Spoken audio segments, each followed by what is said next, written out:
সামাদ চৌধুরী নাতনির ডান হাতটা ধরে উঁচু করলেন।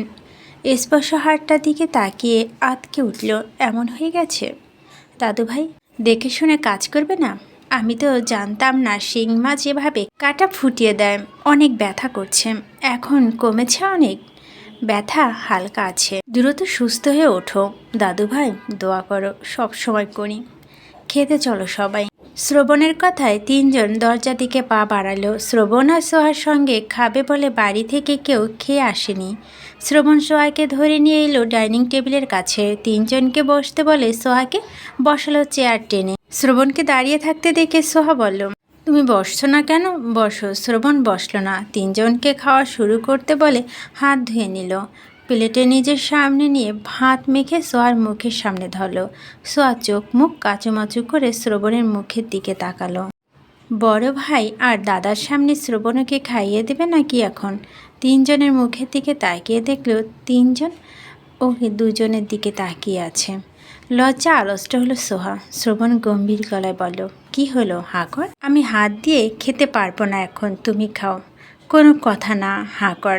সোহা আবার তাকালো তিনজনের দিকে, মেয়েদের দিকে তাকালো। চারজনই ওদের দুজনের দিকে তাকিয়ে আছে। সোহা ইচ্ছে করছে ওদের সামনে থেকে অদৃশ্য হয়ে যেতে। শ্রবণ চারজনের দিকে তাকাতেই তিনজন দৃষ্টি সরিয়ে নিয়ে খাওয়া শুরু করলো।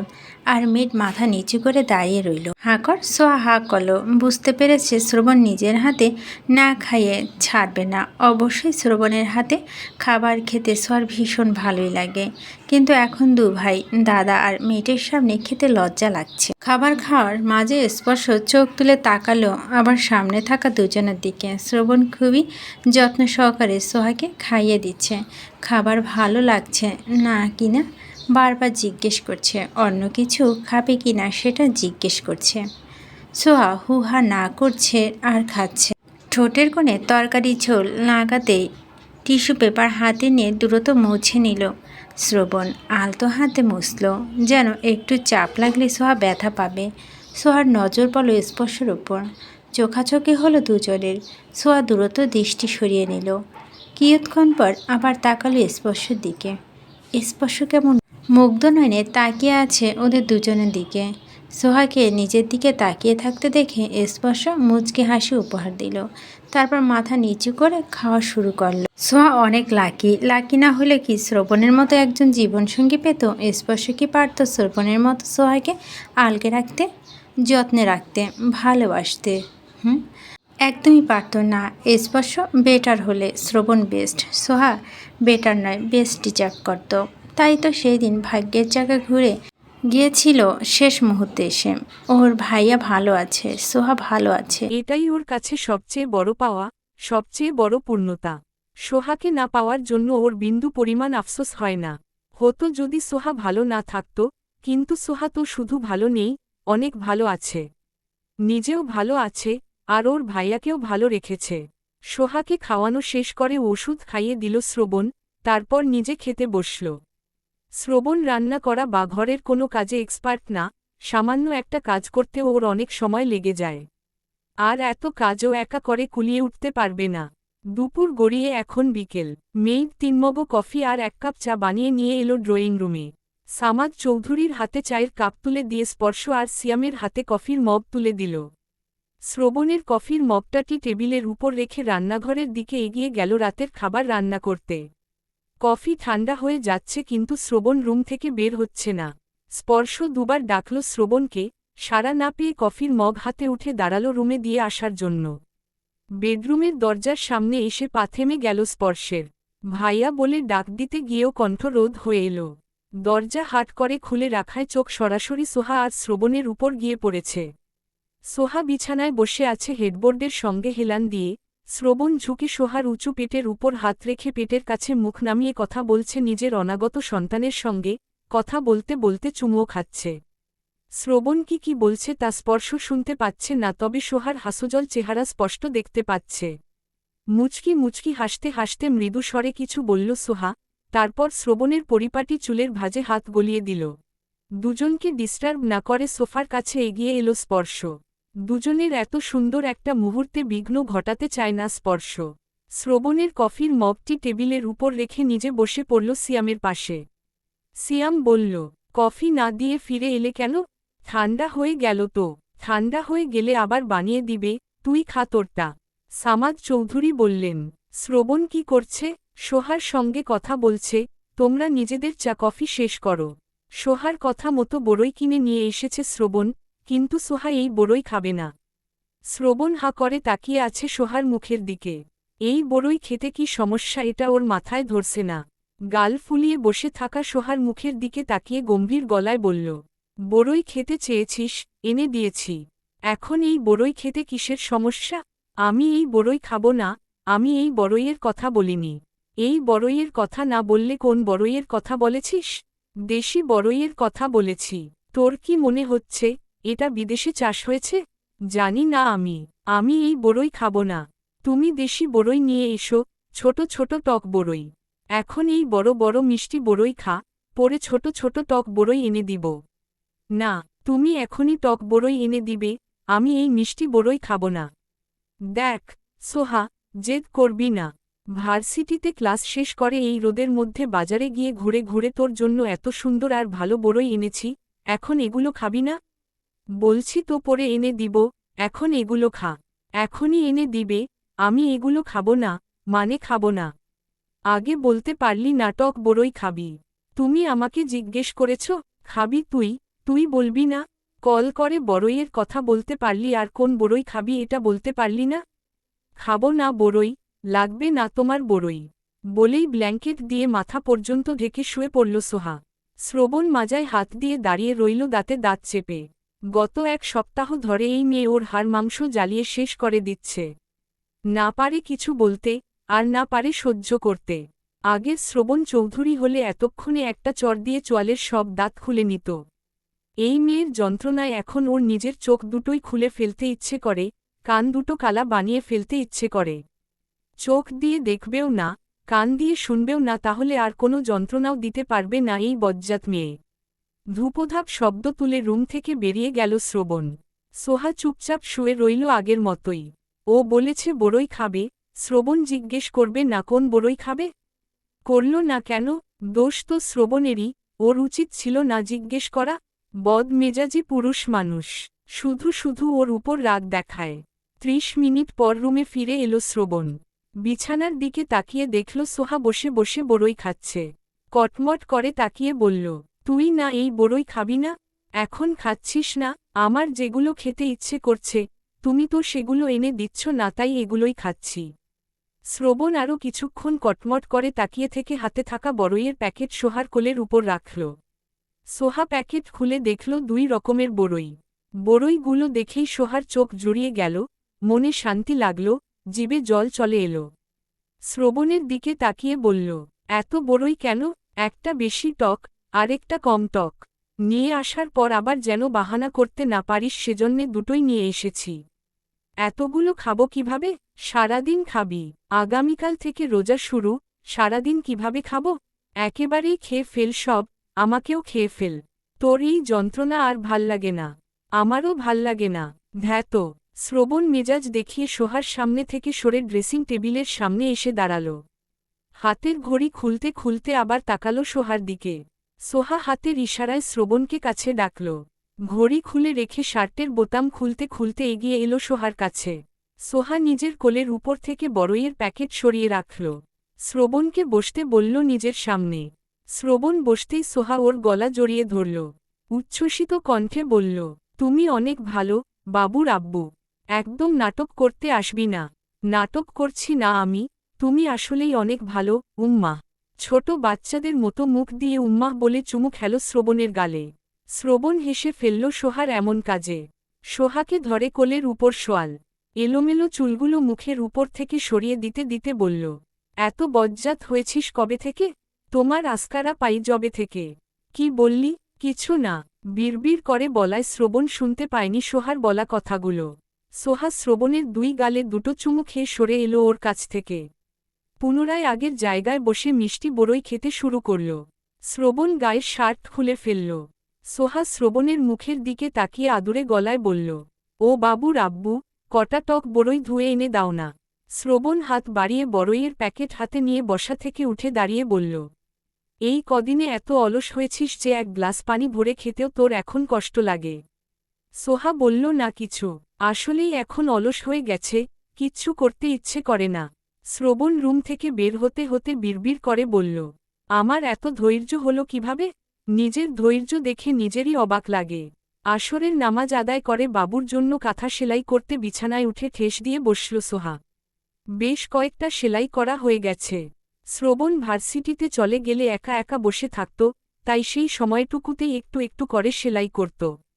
মাজেদা আন্টিকে দিয়ে প্রয়োজনীয় সবকিছু অনিয়ে নিয়েছিল, আর সেলাই করা ইউটিউব থেকে শিখেছে।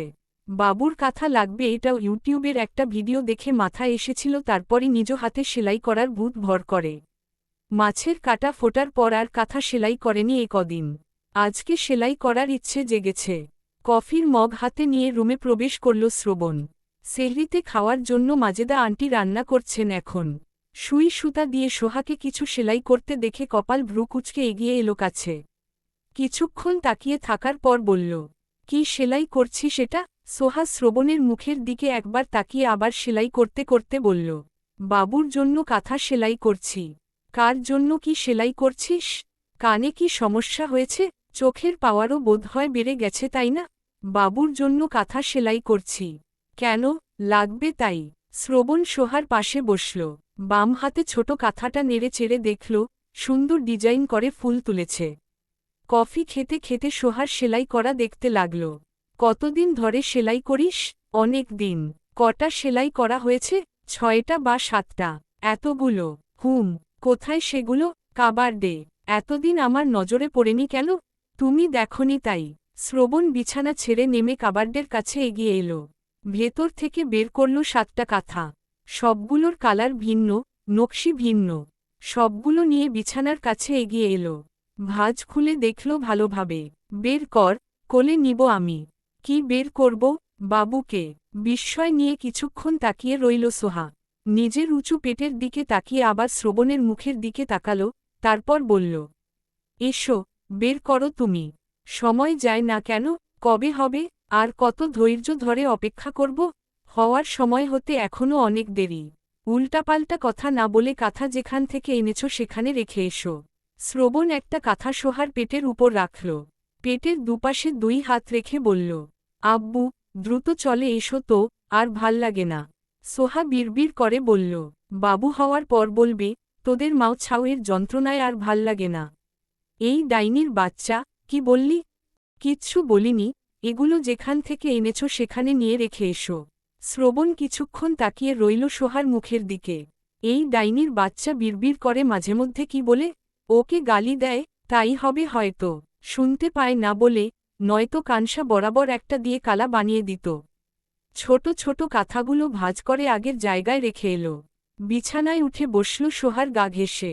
সোহা একবার তাকালো শ্রবণের মুখের দিকে, তারপর পুনরায় সেলাই করাই মনোযোগ দিল।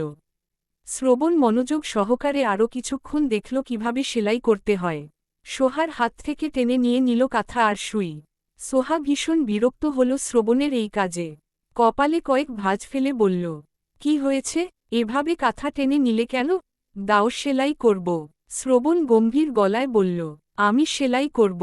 কি, তুমি সেলাই করবে? সেলাই করতে পারো তুমি? শ্রবণ চৌধুরী পারে না এমন কোনো কাজ নেই। কথা না বলে চুপচাপ দেখ শুধু।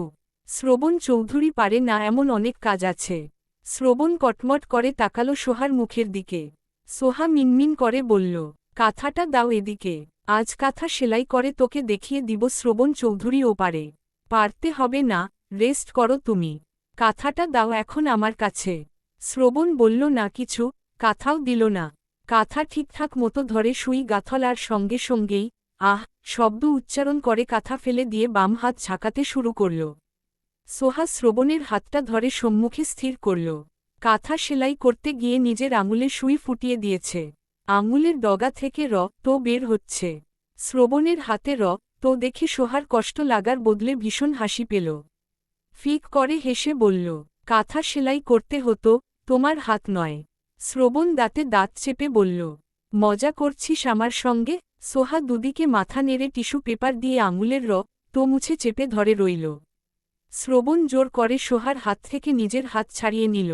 আঙুলের দিকে তাকিয়ে দেখল আবার রক্ত বের হচ্ছে। সোহা টিস্যু পেপার দিয়ে পুনরায় চেপে ধরল। কি জোরেই না সুইটা ফুটিয়েছে আঙুলে। শ্রবণের মুখের দিকে তাকিয়ে বলল, এভাবে কেউ নিজের আঙুলে সুই ফুটায়? আমি জানতাম নাকি যে আঙুলে ঢুকে যাবে? বলেছিলাম তো পারবে না। শ্রবণ আবার হাত ছাড়িয়ে নিয়ে কাঁথা হাতে নিল। সুই হাতে নিয়ে বলল, আমি অবশ্যই পারব। আবার হাতে সুই ফুটে যাবে, জেদ বাদ দাও। তুমি সব পারো, আমি মেনে নিয়েছি, এখন কাঁথা দাও আমার কাছে। শ্রবণ দিল না কাঁথা, কিন্তু সেলাই করতে গিয়েও করতে পারল না। কাঁথা সোহার হাতে দিয়ে গম্ভীর গলায় বলল, কিভাবে সেলাই করতে হয় ভালোভাবে দেখা আমাকে। সোহা সেলাই করল আর শ্রবণকে শিখাল সেলাই করা। শ্রবণ কাঁথা হাতে নিয়ে আবার সেলাই করার চেষ্টা করল আর এবার সফল হল কিছুটা। সোহা বলল, সেলাই আরও ছোট ছোট করে তোলো, বেশি বড় হয়ে গেছে। শ্রবণ ঘাড় কাত করে তাকালো সোহার মুখের দিকে। সোহা দৃষ্টি সরিয়ে নিতেই শ্রবণ আবার সেলাই করতে শুরু করল। সেলাই ঠিকঠাক মতো হচ্ছে দেখে বিশ্ব জয় করা হাসি দিল। হাহ, শ্রবণ চৌধুরী পারে না এমন কোনো কাজ নেই। সেলাই করতে করতে বেশ কয়েকবার সুইয়ের খোঁচা খেল দুই হাতেই। সুতো শেষ, এখন আবার সুতো লাগাতে হবে সুইয়ে। সোহা সুই নেওয়ার জন্য হাত বাড়িয়ে বলল, সুই দাও, সুতো লাগিয়ে দিই। শ্রবণ সোহার হাত সরিয়ে দিল ধাক্কা দিয়ে। ভাব নিয়ে বলল, সুতো লাগাতে পারবো আমি। হ্যাঁ, শ্রবণ চৌধুরী পারে না এমন কোনো কাজ তো নেই এই দুনিয়ায়। শ্রবণ ঘাড় কাত করে তাকালো সোহার মুখের দিকে। বিড়বিড় করে কি বলল এই ডাইনির বাচ্চা। সোহার কথা মাথা থেকে ঝেড়ে ফেলে সুইয়ে সুতো লাগাতে ব্যস্ত হল, কিন্তু কিছুতেই লাগাতে পারছে না। শ্রবণের সুতো লাগানোর ভঙ্গি দেখে মুচকি মুচকি হাসতে শুরু করল সোহা। কয়েক মিনিট পরেও যখন সুতো লাগাতে পারল না তখন সুই সুতো সোহার হাতে দিল। সুইয়ের পাছায় সুতো লাগানো অনেক প্যারা, ঢুকছে না কিছুতেই। সোহা সুইয়ের পাছায় কিভাবে সুতো লাগালো তা মনোযোগ দিয়ে দেখেছে শ্রবণ। সুই হাতে নিয়ে একটানে সুতো খুলে ফেলল। সোহা হা করে শ্রবণের মুখের দিকে তাকিয়ে রইল। সুতো খুলে ফেলল কেন? সুতো খুলে ফেলে শ্রবণ নিজে আবার লাগানোর চেষ্টা করল, আর এবার সফলও হল। সোহার বিস্মিত চেহারার দিকে তাকিয়ে বিস্তর হাসল। রাতের খাবার খেয়ে বিছানায় বসে বসে লবণ দিয়ে বড়ই খাচ্ছে সোহা।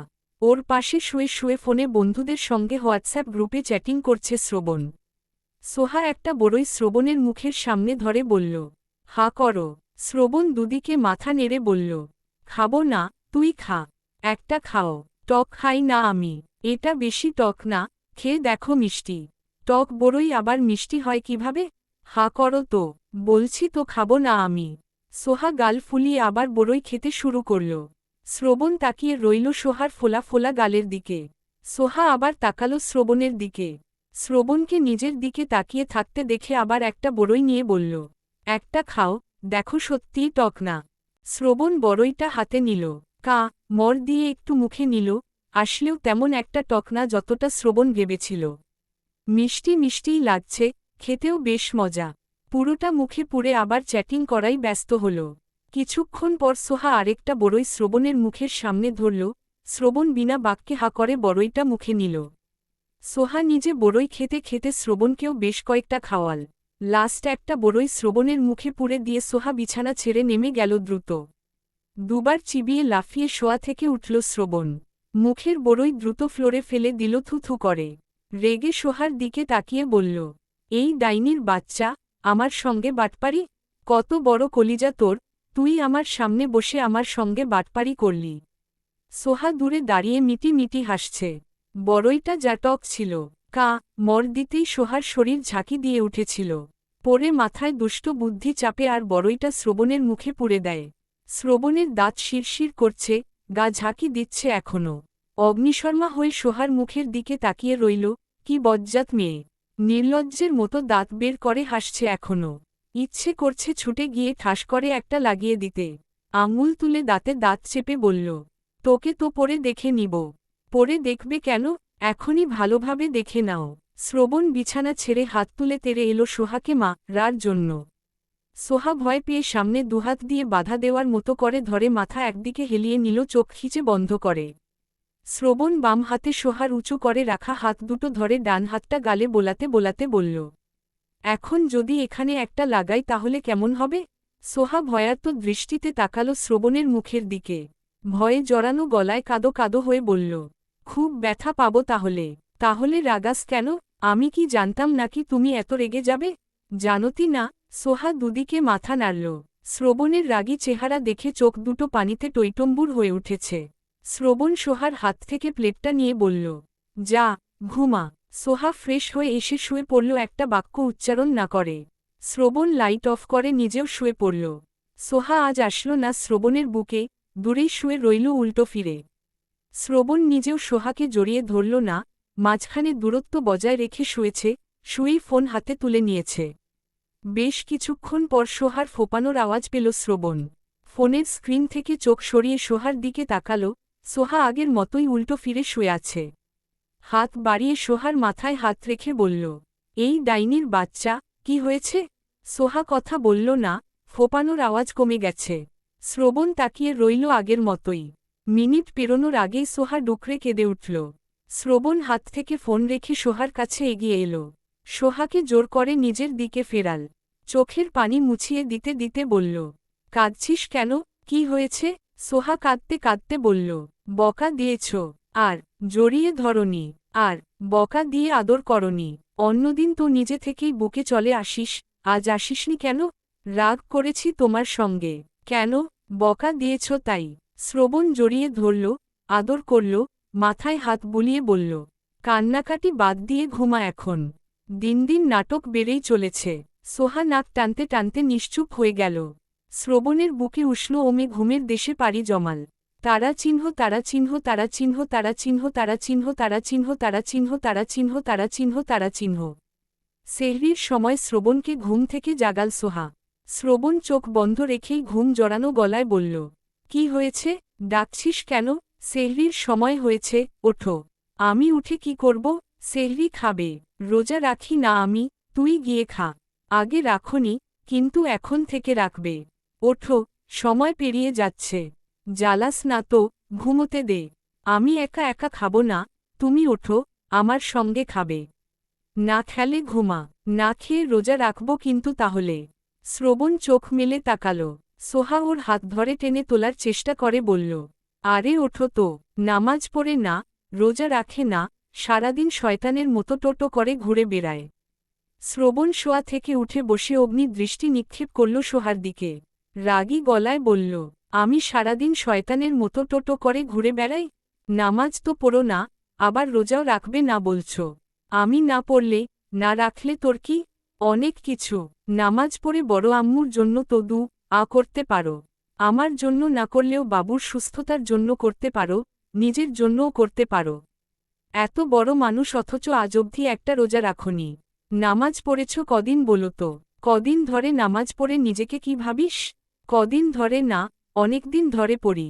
এখন ওঠো, সময় চলে যাচ্ছে। আগে যা করেছ সেসব বাদ।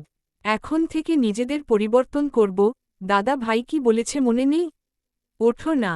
শ্রবণ বিছানা ছেড়ে নেমে দাঁড়াল। সোহার মুখের দিকে কিছুক্ষণ তাকিয়ে থেকে ওয়াশরুমে প্রবেশ করল। সেহরি খাওয়া শেষ হতেই শ্রবণকে জোর করে পাঞ্জাবি পাজামা পরিয়ে মসজিদে পাঠালো সোহা। শ্রবণ কিছুতেই রাজি হচ্ছিল না এখন নামাজ আদায় করতে মসজিদে যেতে। সোহা ইমোশনাল ব্ল্যাকমেইল করে মসজিদে পাঠাল। নিজেও অজু করে এসে জায়নামাজ বিছাল নামাজ আদায় করতে। চৌধুরী বাড়িতে থাকতে নামাজ কালাম পড়ত না সোহা, তবে রমজান মাসে রোজা রাখত ঠিকই। গত 2 মাস ধরে নামাজ আদায় করা ধরেছে, তবে মাঝেমধ্যেই ছেড়ে দিত। গত কয়েকদিন ধরে এক ওয়াক্ত ও নামাজ ছাড়ে না। শ্রবণকে নামাজ আদায় করতে বললেও শ্রবণ পড়ে না, আগ্রহও দেখায় না, সবসময় এড়িয়ে যায়। তারা চিহ্ন তারা চিহ্ন তারা চিহ্ন তারা চিহ্ন তারা চিহ্ন তারা চিহ্ন তারা চিহ্ন তারা চিহ্ন তারা চিহ্ন তারা চিহ্ন তারা চিহ্ন। জোহরের নামাজ আদায় করে ফ্ল্যাটে প্রবেশ করল শ্রবণ। জীবনের প্রথম আজ রোজা রেখেছে শ্রবণ চৌধুরী। বেডরুমে এসেই ঠাস করে শুয়ে পড়ল বিছানায়। ওকে রোজায় ধরেছে। গলা শুকিয়ে কাঠ, পেটের ভেতর গুড়গুড় করছে, মেজাজ খিটখিটে হয়ে রয়েছে, কিচ্ছু ভালো লাগছে না। সোহা শ্রবণের কাছে এগিয়ে এলো। শ্রবণের শুকনো মুখের দিকে তাকিয়ে বলল, কি হয়েছে? এভাবে শুয়ে পড়লে কেন? শ্রবণ চোখ মেলে তাকাল। খিটখিটে মেজাজ নিয়ে বলল, খিদে পেয়েছে, গলা শুকিয়ে গেছে, খাবো আমি। রোজা রেখে কিসের খাই? রোজা আমি রেখেছি, তুই জোর করে রাখিয়েছিস। খিদে পেয়েছে আমার, খাবো। এমনিতে তো না খেয়ে থাকতে পারো, আজ এমন খাই খাই করছো কেন? না খেয়ে কোথায় থাকি? খাবার না খেলেও পানি খাই, সিগারেট খাই, কফি খাই, তাছাড়া আরও কত কিছু খাই। খিদে পেয়েছে আমার। ঘুমাও, ঘুম ভেঙে দেখবে বিকেল হয়ে গেছে। তুই গিয়ে খাবার খা। না খেয়ে থেকে বাবুর বা তোর কিছু হলে খবর আছে তোর। কি হবে? ডাক্তার তো বলেছেন কোনো সমস্যা নেই আমার, রোজা রাখতে পারব। বলেছি তো বেশি খারাপ লাগলে রোজা ভেঙে ফেলব। শ্রবণ একটা বালিশ বুকের উপর তুলে জড়িয়ে ধরল। চোখ বন্ধ করে বলল, আমার খিদে পেয়েছে। গান শুরু করেছে, খিদে পেয়েছে, খিদে পেয়েছে, খিদে পেয়েছে না করে তাসবিহ পাঠ করো, সওয়াব হবে। শ্রবণ কটমট করে তাকালো সোহার মুখের দিকে। এই ডাইনির বাচ্চাকে জীবনে এনে লাভ হলো নাকি লস হলো হিসেব মিলছে না শ্রবণের। এই ডাইনির বাচ্চা, তোর কলিজা কত বড়? তুই আমার ফ্ল্যাটে থাকিস, আমার টাকায় খাস, আমার টাকায় পড়িস, আর আমাকেই না খাইয়ে রেখেছিস সারাদিন ধরে, আবার আমার ফ্ল্যাট থেকে আমাকেই ঠেলে বের করে দিচ্ছিস এখন। তোর তো সাহস কম না রে। সোহা শ্রবণকে ঠেলে দরজা দিয়ে বের করে দিতে দিতে বলল, যা কিছু তোমার, সেসব কিছু আমার। এখন যাও, নামাজ আদায় করে এসো। শ্রবণের মুখের উপর দরজা লাগিয়ে দিল সোহা। শ্রবণ হা করে বন্ধ দরজার দিকে তাকিয়ে রইল কিছুক্ষণ। এই ডাইনির বাচ্চার সাহস দিন দিন বেড়েই চলেছে। ওর ফ্ল্যাট থেকে ওকেই বের করে দিল এভাবে। রাগে গোজগোজ করতে করতে লিফটের দিকে এগোল। ভাল্লাগে না, কিচ্ছু ভাল্লাগে না। মাজেদা আন্টি ইফতারের সবকিছু রেডি করে দিয়ে চলে গেছেন আধা ঘন্টা আগেই। শ্রবণ কিছুক্ষণ আগে ফ্ল্যাটে ফিরেছে। সোহা ওকে ধরে টেনে নিয়ে ডাইনিং টেবিলের কাছে এগিয়ে এলো। শ্রবণ একটা চেয়ার টেনে ধপ করে বসে পড়ল। সোহা শ্রবণের পাশের চেয়ারটায় বসল। ফোনের স্ক্রিনে তাকিয়ে দেখল আর 5 মিনিট আছে। শ্রবণ টেবিলের উপর রাখা সব খাবারের উপর নজর বোলাচ্ছে। তার মনে হচ্ছে এই সব খাবার সে একাই খেয়ে সাবার করে দেবে। এইটুকু শরবত দিয়ে তো ওরই হবে না, বরং কম পড়বে। সোহা শ্রবণের মুখের দিকে তাকিয়ে বলল, করো। শ্রবণ ঘাড় কাত করে তাকালো সোহার মুখের দিকে। ঘাড় সোজা করে 2 হাত তুলে ধরল সম্মুখে। শ্রবণকে এমন করতে দেখে সোহা মুচকি হাসল। অপেক্ষার অবসান ঘটিয়ে মাইকে মাগরিবের আজান হল। দুজন একসঙ্গে খেজুর খেয়ে ইফতার শুরু করল। শ্রবণ নিজে খাওয়ার পাশাপাশি নিজ হাতে তুলে সোহাকেও খাওয়াল অনেক কিছু। সোহা নিজেও খাইয়ে দিয়েছে শ্রবণকে। খাওয়া শেষ করে শ্রবণ টেবিলের উপর নজর বুলিয়ে বিস্ময় নিয়ে বলল, কি খেলাম? খাবার যেমন তেমনই তো রয়েছে, অথচ পেট ফেটে যাওয়ার মতো অবস্থা হয়ে গেছে। পানি আর শরবত খেয়েই তো অর্ধেক পেট ভরিয়েছ। তারাবি নামাজ আদায় করে এসে আবার খাবে, এখন যাও মাগরিবের নামাজ আদায় করে এসো। শ্রবণ দুদিকে মাথা নেড়ে বলল, আমি এখন রুমে যাব, ঠাস করে শুয়ে পড়ব, তারপর আর কিছু জানি না। ডোন্ট ডিস্টার্ব মি, ওকে? ওকে। শ্রবণ চেয়ার ছেড়ে উঠে বেডরুমের দিকে আগালে সোহা তার হাত টেনে ধরে দাঁড় করাল। জোর গলায় বলল, কোনো শোয়াশুই নেই এখন, মাগরিবের নামাজ আদায় এসে শোবে, যাও মসজিদে। কোথাও যেতে পারবো না আমি। হাত ছাড়। 3 ওয়াক্ত আদায় করেছ, আর 2 ওয়াক্ত আদায় করলে কি হবে? 5 ওয়াক্ত পূরণ করো। যাও বাবুর আব্বু, নামাজ আদায় করে এসো। শ্রবণ তাকিয়ে রইল সোহার মুখের দিকে। সোহা তাড়া দিয়ে বলল, যাও না, নামাজ শেষ হয়ে যাবে তো। শ্রবণ ঘুরে দরজার দিকে এগিয়ে গেল। তার শরীর এখন আর চলছে না। শুতে পারলে এখন যে কত আরাম লাগত। তারাবি নামাজ আদায় করে হেলে দুলে ফ্ল্যাটে প্রবেশ করল শ্রবণ। ভীষণ ক্লান্ত লাগছে, তারাবির নামাজ আদায় করতে গিয়ে আজ আধমরা অবস্থা। জীবনের প্রথম রোজা রেখেছে, টানা 5 ওয়াক্ত নামাজ আদায় করেছে, আর তারাবির নামাজও আদায় করেছে। যত কষ্ট আর পরিশ্রমী হোক না কেন, মনের মধ্যে ভীষণ শান্তি শান্তি অনুভব হচ্ছে, ভালো লাগছে। মসজিদের ফ্লোরেই ঘুমিয়ে যেতে ইচ্ছে করছিল, কি যে শান্তি লাগে মসজিদের ভেতরে। মসজিদে যেতে ইচ্ছে করে না, কিন্তু গেলে আবার বের হতে ইচ্ছে করে না। মসজিদে নামাজ আদায় করতে গিয়ে অপরিচিত অনেক মানুষের সঙ্গে পরিচয় হয়েছে আজ। বেডরুমে এসে পাঞ্জাবি পাজামা পরিবর্তন করে নিল। সোহা ওয়াশরুমে রয়েছে। শ্রবণ ফ্রেশ হবে, তাই সোহার বের হওয়ার অপেক্ষা করতে লাগল। সোহা ওয়াশরুম থেকে বের হয়ে শ্রবণকে দেখে মিষ্টি হাসল, বিনিময়ে শ্রবণ গম্ভীর হয়ে তাকিয়ে থেকে ওয়াশরুমে প্রবেশ করল। ফ্রেশ হয়ে এসে দেখল সোহা রুমে নেই। রুম থেকে বেরিয়ে দেখল সোহা খাবার বাড়ছে প্লেটে। শ্রবণ কাছে এগিয়ে এসে 1 গ্লাস পানি খেল। রুমের দিকে পা বাড়িয়ে বলল, তুই খেয়ে আয়, আমি শুলাম। শুলাম মানে কি? খাবে না? এই, কোথায় যাচ্ছ? দাঁড়াও, খেয়ে যাও। খিদে নেই, খাবো না। তুই খেয়ে আয়। কটা ছোলা মুড়ি খেয়েই তোমার পেট ভরে গেছে? সারাদিন খাই খাই করে এখন না খেয়েই ঘুমাবে? শ্রবণ কিছু বলল না, সোজা রুমে ঢুকে গেল। সোহা একটা প্লেটে একটি ভাজি নিল, আর একটু তরকারি নিল। এক হাতে প্লেট আরেক হাতে পানির জগ নিয়ে রুমে এলো। শ্রবণ শুয়ে পড়েছে। সোহা পানির জগ রেখে প্লেট হাতে নিয়ে শ্রবণের পাশে বসল। গায়ে ধাক্কা দিয়ে ডেকে বলল, ওঠো, খাও।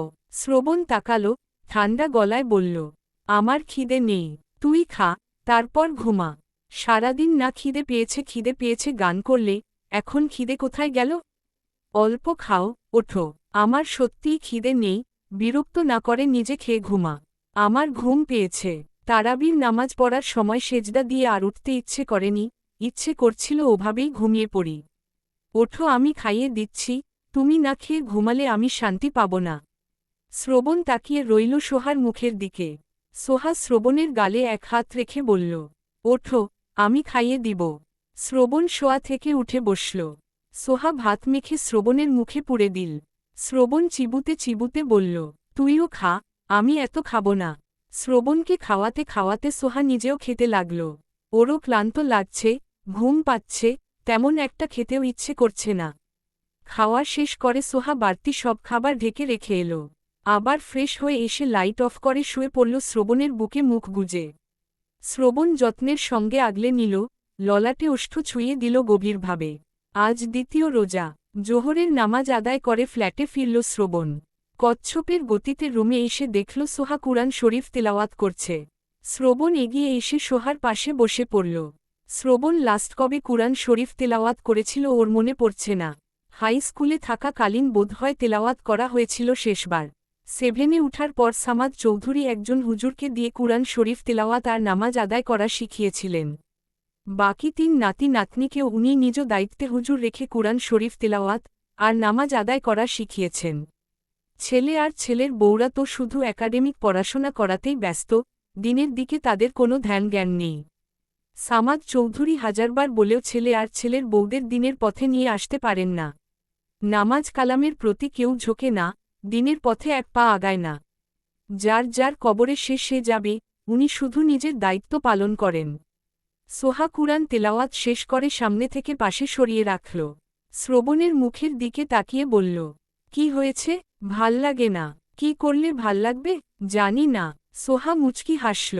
শ্রবণের হাত ধরে টেনে এনে নিজের উঁচু পেটের উপর রেখে বলল, বাবু তোমাকে ডাকছে, তুমি কথা বলার পর থেকে নড়তে শুরু করেছে। শ্রবণ খুশি হল সোহার কথা শুনে। পেটের উপর হাত বুলিয়ে ঝুঁকে চুমু খেল। পেটের সঙ্গে গাল ঠেকিয়ে সুন্দর করে মিষ্টি স্বরে ডাকল, আব্বু, ও আব্বু। বাচ্চাটা আরও নড়ে উঠল মায়ের পেটের ভেতর। পেটের একদিকে কিছুটা উঁচু হয়ে উঠল। শ্রবণ ওষ্ঠের গভীর ছোঁয়া দিল সেখানে। সোহার উরুর উপর মাথা রেখে শুয়ে পড়ল। উঁচু পেটের উপর হাত বোলাতে বোলাতে কথা বলতে শুরু করল নিজের অনাগত সন্তানের সঙ্গে। সোহা শ্রবণের মুখের দিকে তাকিয়ে আছে পলকহীন। শ্রবণ যখন খুশি থাকে, হাসে, তখন তাকে কতই না সুন্দর লাগে দেখতে। কথা বলতে বলতে একটু পরপর চুমু খাচ্ছে পেটে। আগের শ্রবণ আর এই শ্রবণের মধ্যে কত পার্থক্য, আকাশ পাতাল ফারাক। সেই বদরাগী, খিটখিটে মেজাজের শ্রবণ চৌধুরী হারিয়ে যাচ্ছে দিন দিন। সোহা শ্রবণকে ভালো রাখতে চায়, আরও বেশি ভালো রাখতে চায়। আর কোনোদিন কোনো দুঃখ কষ্ট শ্রবণকে আর স্পর্শ না করুক। শ্রবণ সারা জীবন এমনই হাসি খুশি থাকুক, ভালো থাকুক, আর ওকে ভালোবাসে বাকি জীবন ভালো রাখুক। আজ তৃতীয় রোজা। শ্রবণ ব্যালকনিতে বসে বসে নিজেদের সন্তানের জন্য কাঁথা সেলাই করছে মনোযোগ দিয়ে। শুয়ে বসে কোনোভাবেই ওর সময় পার হচ্ছিল না, কোন কিছুতে মনও বসছিল না। বাইরে গিয়েও ভালো লাগছিল না, তাই ফিরে এসেছে। এখন ব্যালকনিতে বসে কাঁথা সেলাই করছে আর ঝিরিঝিরি হাওয়া খাচ্ছে। সোহা জোহরের নামাজের পর ঘুমিয়ে পড়েছে। শ্রবণ 3টার দিকে ফ্ল্যাটে ফিরে এসেই দেখেছে সোহা ঘুমিয়ে গেছে। ফোনের ভাইব্রেশনের শব্দে মনোযোগে বিঘ্ন ঘটে। পাশে থাকা ফোনের স্ক্রিনে তাকিয়ে দেখল ভিডিও কল। রিসিভ করে পুনরায় কাঁথা সেলাই করতে ব্যস্ত হল। একে গ্রুপ কলে জয়েন করল 6 বন্ধু। হাসান বলল, শ্রবণ, কই তুই? তোকে দেখা যাচ্ছে না কেন? শ্রবণ ফোনের স্ক্রিনে ঝুঁকে বলল, আছি এখানেই। কি করছিস? কাঁথা সেলাই। কি? কাঁথা সেলাই করি। কি? কাঁথা সেলাই? তাও তুই করছিস? সিফাতের কথা শুনে শ্রবণের কপালে কয়েক ভাঁজ পড়ল। গম্ভীর গলায় বলল, হ্যাঁ, আমিই করছি। এভাবে রিয়্যাক্ট করার কি হয়েছে? ভাই, তুই সত্যি সত্যিই কাঁথা সেলাই করছিস? হ্যাঁ, দেখি। শ্রবণ কাঁথাটা ফোনের সামনে ধরল। রাফি বলল, এভাবে ভালোভাবে দেখা যাচ্ছে না, অন্যভাবে দেখা। শ্রবণ ফোন হাতে নিয়ে ব্যাক ক্যামেরা দিয়ে ভালোভাবে দেখল কাঁথাটা। কেউ বিশ্বাসই করছে না কাঁথা শ্রবণ সেলাই করেছে বা করছে। শ্রবণের মতো মানুষ করবে কাঁথা সেলাই, এটা তাদের অসম্ভব বলেই মনে হচ্ছে। হাসান তো রীতিমতো হা হয়ে তাকিয়ে আছে ফোনের স্ক্রিনে। সেই নিজের চোখ কান কোনটাকেই বিশ্বাস করতে পারছে না। সাকিব জোর দিয়ে বলল, এই কাঁথা তুই সেলাই করিসনি তাতে আমি শিওর। আমি না করলে কে করেছে? ভাবি বা অন্য কেউ? এখানে তোর ভাবি আছে? আমি ফ্ল্যাটে ফিরেই দেখেছি সে ঘুমিয়ে আছে, এখন পর্যন্ত ঘুমেই রয়েছে। এটা আমিই সেলাই করেছি। আমাদের সামনে কর, কিভাবে করিস আমরাও দেখি। শ্রবণ ফোনটা খাড়া করে রেখে বন্ধুদের দেখিয়ে দেখিয়ে সেলাই করতে লাগল। সবাই যখন দেখল শ্রবণ সত্যি সত্যিই সেলাই করছে তখন একেকজনের চেহারা দেখার মতো হয়েছে। সকলের চোখ ছানাবড়া, মুখ নিজে থেকেই হা হয়ে গেছে। সকলের চেহারা দেখে শ্রবণ হাসল। সিফাত বলল, বন্ধু, এসব কি? তুই মহিলা মানুষের কাজ কেন করছিস? তুই রান্না করেছিস ঠিক আছে, তাই বলে কাঁথা সেলাই? রাফি বলল, ভাইরে ভাই, শ্রবণের ইউটিউব সার্চ হিস্ট্রি দেখে হাসতে হাসতে সেদিন আমার পেট ফেটে যাওয়ার মতো অবস্থা হয়ে গিয়েছিল। সাধারণত মানুষ সার্চ দেয় শিং মাছকা, তার নিয়ম বা পদ্ধতি। আর শ্রবণ কি লিখে সার্চ দিয়েছিল? শিং মাছকা, তার রেসিপি। রাফির কথা শুনে বাকি চারজন হা হা করে হেসে উঠল, সঙ্গে রাফি নিজেও। শ্রবণ গম্ভীর গলায় বলল, আমি যাই লিখে সার্চ দিই না কেন, সঠিক তো সামনে এসেছিল। সাকিব বলল, পেঁয়াজ কিভাবে তবে এটাও ইউটিউব থেকে ভিডিও দেখে কেটেছে। ধনেপাতা কতটুকু সাইজ করে তবে এটাও ভিডিও দেখে কেটেছে। রাফি আবার বলল, ভাইরে ভাই, শ্রবণের সার্চ হিস্ট্রির কথা স্মরণ হলে এখনও আমার কি যে হাসি পায়। শ্রবণ ভাই, তুই বিয়ে করে কি থেকে কি হয়ে গেলি? শ্রবণ আগের চেয়েও গম্ভীর হয়ে বলল, কি হয়েছি? সিফাত ফট করে বলল, বউ পাগল হয়ে গেছিস। বলেছিলি জীবনে বিয়ে করবি না, কিন্তু সবার আগে তুই বিয়ে করেছিস। বলেছিলি জীবনে বউকে ছুবি না, অথচ কিছুদিন পর তোর ছেলে আমাদের কোলে মুতবে। আগে তোকে ঠেলেঠুলে ফ্ল্যাটে পাঠানো যেত না, অথচ এখন তুই ফ্ল্যাট থেকে বের হতে চাস না, হলেও তোর মন আর আত্মা ফ্ল্যাটেই রেখে আসিস, বাইরে এসে ছটফট করতে করতে কিছুক্ষণ পরেই আবার ফ্ল্যাটে ফিরে যাস। কেন এমন করিস? কারণ ওখানে তোর বউ আছে। আর বউয়ের জন্য কেন এমন করিস? কারণ তুই এখন বউ পাগল। শ্রবণ কিছু না বলে কল কেটে দিল। ওকে বউ পাগল বলল। ও বউ পাগল, রোজা রেখেছে তাই বকা দিতে পারল না। দাঁতে দাঁত চেপে কাঁথা সেলাই করতে মনোযোগী হল। আজ সেহরির সময় শ্রবণ ভাত রান্না করেছিল। সোহার ঘুম ভেঙেছিল শ্রবণের ডাকে। ঘুম থেকে জেগে ফোনে সময় দেখে উতলা হয়ে উঠেছিল সোহা। ভোর 4টার উপর বেজে গেছে, রান্না করবে কখন, খাবে কখন? অ্যালার্ম কেন বাজেনি? শ্রবণ শান্ত করেছিল সোহাকে। এলোমেলো চুলগুলো ঠিক করে দিতে দিতে বলেছিল, এত উতলা হচ্ছিস কেন? শান্ত হ। অ্যালার্ম আমি বন্ধ করে রেখে গিয়েছিলাম। রান্না করেছি, টেবিলও সাজিয়েছি। তুই ফ্রেশ হয়ে আয়, খাবো। সোহা বিস্মিত হয়ে কিছুক্ষণ তাকিয়েছিল শ্রবণের মুখের দিকে। রাতের ঘটনা স্মরণ করে মুচকি হাসল সোহা। চুল থেকে টাওয়েল খুলে মেলে দিয়ে ব্যালকনি থেকে রুমে ফিরে এলো। 12:30 বেজে গেছে। শ্রবণ কোথায় গেছে? ফিরছে না কেন এখনো? শ্রবণ ফ্ল্যাটে ফিরল, একটা কাজে বেরিয়েছিল সকাল 8টায়। বেডরুমে না গিয়ে প্রথমে এলো রান্নাঘরে। ফ্রিজ খুলে একটা 1 লিটার পানির বোতল বের করল। ছিপি খুলে অর্ধেকের বেশি পানি খেয়ে বোতলটা আবার ফ্রিজে রেখে বেডরুমে এলো। শ্রবণকে দেখে সোহা বসা থেকে উঠে দাঁড়াল। কাছে এগিয়ে এসে বলল, কোথায় গিয়েছিলে? একটা কাজ ছিল। রোজা রেখে এই রোদের মধ্যে কিসের কাজ করতে গেছ? এই সোহা। শ্রবণের এমন ডাক শুনে হকচকিয়ে গেল সোহা। উদ্বিগ্ন হয়ে বলল, কি হয়েছে? সর্বনাশ হয়ে গেছে। আল্লাহ, কি করলাম? আরে কি হয়েছে বলবে তো? এমন করছো কেন? আমি যে রোজা রেখেছি সেটা ভুলেই গিয়েছিলাম। বাইরে থেকে এসে হাফ লিটারের বেশি পানি খেয়ে ফেলেছি। মনের ভুলে। হ্যাঁ, এখন কি হবে? আমার রোজা। কিচ্ছু হবে না। মনের ভুলে খেলে রোজা ভাঙে না। মনের ভুলে খেলে রোজা ভাঙে না? না। কে বলেছে তোকে? দাদা ভাই। তারপর অনেক হুজুরের কাছেও শুনেছি।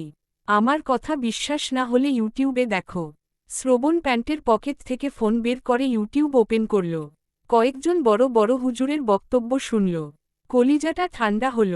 ফোন রেখে টাওয়েল হাতে ওয়াশরুমে প্রবেশ করল দ্রুত। নামাজের সময় হয়ে আসছে। মাজেদা আন্টি রান্না করছেন। শ্রবণ রান্নাঘরে প্রবেশ করল। আন্টির দিকে তাকিয়ে বলল, আন্টি, আমি আজকে আপনাকে রান্নায় সাহায্য করব। মাজেদা আন্টি অবাক হয়ে তাকালেন শ্রবণের দিকে। শ্রবণ বলল, কি করতে হবে, আন্টি? কিচ্ছু করতে হবে না, বাবা। তুমি গিয়ে বিশ্রাম নাও। অনেক বিশ্রাম নিয়েছি। এই ডাল কি করবেন? বড়া ভাজব। এভাবেই? না, ব্লেন্ডারে ব্লেন্ড করতে হবে আগে। আচ্ছা, তাহলে আমি ব্লেন্ড করে দিচ্ছি। ব্লেন্ডার কোথায়? তোমাকে করতে হবে না, আমি করে নিব। রোজ তো আপনিই করেন, আজ না হয় আমিও একটু করি। বলুন ব্লেন্ডার কোথায়? ওই তো ওখানে। শ্রবণ ব্লেন্ডার হাতে নিয়ে বলল, এটার লাইন কোথায় লাগাবো? মাজেদা আন্টি হাত দিয়ে দেখিয়ে দিলেন। শ্রবণ ব্লেন্ডারের প্লাগ ইন করে ডালের বাটি হাতে নিয়ে বলল, ডাল ধুতে হবে? হ্যাঁ। শ্রবণ ডালগুলো ভালোভাবে ধুয়ে নিল। ধোয়া শেষে ব্লেন্ডারে দিয়ে ব্লেন্ডার অন করতেই ভয় পেয়ে ব্লেন্ডার ছেড়ে বলে লাফিয়ে পিছিয়ে গেল কয়েক হাত। ওকে এভাবে ভয় পেতে আর লাফিয়ে সরে যেতে দেখে সোহা আর মাজেদা আন্টি হা হা করে হেসে উঠলেন। নিজের কাণ্ডে শ্রবণ নিজেও হাসল। ব্লেন্ডার আচমকা যেভাবে শব্দ করে উঠেছে, শ্রবণ ভয়েই পেয়ে গিয়েছিল। হাসতে হাসতে ব্লেন্ডারের কাছে এগিয়ে এসে অফ করে। সোহা আর মাজেদা আন্টি হাসতে হাসতে নিচে বসে পড়েছেন। শ্রবণ চোখ দুটো সরু করে দুজনকে দেখে। এভাবে হাসার কি হয়েছে? ও কি জানত নাকি ব্লেন্ডার এভাবে শব্দ করে উঠবে? এর আগে তো কেউ ওর সামনে ব্লেন্ডার অন করেনি। জীবনের প্রথম ব্লেন্ডার অন করেছে, ভয় পাওয়াটা কি অস্বাভাবিক? পুনরায় ব্লেন্ডার অন করে ডাল ব্লেন্ড করতে শুরু করল।